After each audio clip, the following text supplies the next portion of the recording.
স্বপ্নে সাপ দেখলে যে ভুলটি কখনোই করবেন না। আমরা অনেকেই স্বপ্নে সাপ দেখে থাকি।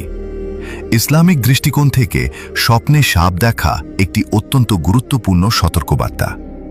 অনেকেই স্বপ্নের গুরুত্ব বুঝতে চান না, কিন্তু ইসলামে স্বপ্নের বিশেষ তাৎপর্য রয়েছে। হাদিস অনুযায়ী স্বপ্ন প্রধানত 3 প্রকার। 1. ভালো স্বপ্ন, যা মহান আল্লাহ তাআলার পক্ষ থেকে সুসংবাদ হিসেবে আসে। 2.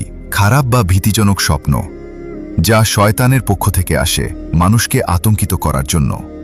3. মনস্তাত্ত্বিক স্বপ্ন, মানুষ সারাদিন যা চিন্তা করে বা অবচেতন মনে যা থাকে, রাতে সেটাই স্বপ্নে দেখে।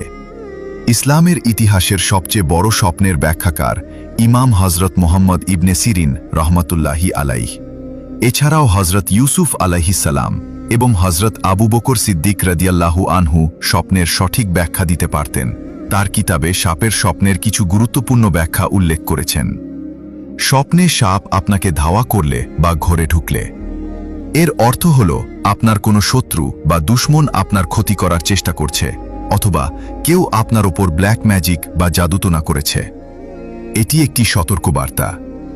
স্বপ্নে সাপকে মেরে 2 টুকরো করে ফেললে, এর অর্থ হল আপনি শত্রুর ওপর বিজয় লাভ করবেন। আল্লাহ তাআলা আপনাকে শত্রুর ক্ষতি থেকে রক্ষা করবেন এবং জয়ী করবেন। সবচেয়ে বড় ভুল, যা কখনোই করবেন না। যদি আপনি সাপের কোনো ভীতিজনক স্বপ্ন দেখেন, যেমন কালো সাপ তাড়া করছে বা ঘরে ঢুকছে, তবে কখনোই এই স্বপ্নের কথা সাধারণ মানুষের কাছে বলে বেড়াবেন না। যে স্বপ্নের ব্যাখ্যা জানে না, তার কাছে ভুল করেও স্বপ্নের কথা বলবেন না। কারণ মানুষ যে অবৈজ্ঞানিক বা উল্টাপাল্টা ব্যাখ্যা দেবে, সেই ব্যাখ্যার একটি মনস্তাত্ত্বিক ও নেতিবাচক প্রভাব আপনার ওপর পড়তে পারে। খারাপ বা ভীতিজনক স্বপ্ন দেখলে আপনি কি করবেন? সাপের মতো কোনো ভয়ঙ্কর স্বপ্ন দেখে যদি আপনার ঘুম ভেঙে যায়, তবে সাথে সাথে এই আমলগুলো করবেন। তার আগে ছোট্ট একটি কথা, ভিডিওটি অনেক গুরুত্বপূর্ণ, তাই দেখা হলে কমেন্টে আমিন লিখে শেয়ার করে অন্যদের শেখার সুযোগ করে দিবেন ইনশাআল্লাহ। এর বিনিময়ে আপনিও অসংখ্য নেকির অংশীদার হবেন। 1. বাম দিকে থুতু ফেলা। ঘুম থেকে উঠে বাম দিকে মুখ ফিরিয়ে 3 বার হালকা করে থুতু, আবছা থুতু / শুধু বাতাস নয়, যেন সামান্য পানি বের হয়, নিক্ষেপ করবেন। 2.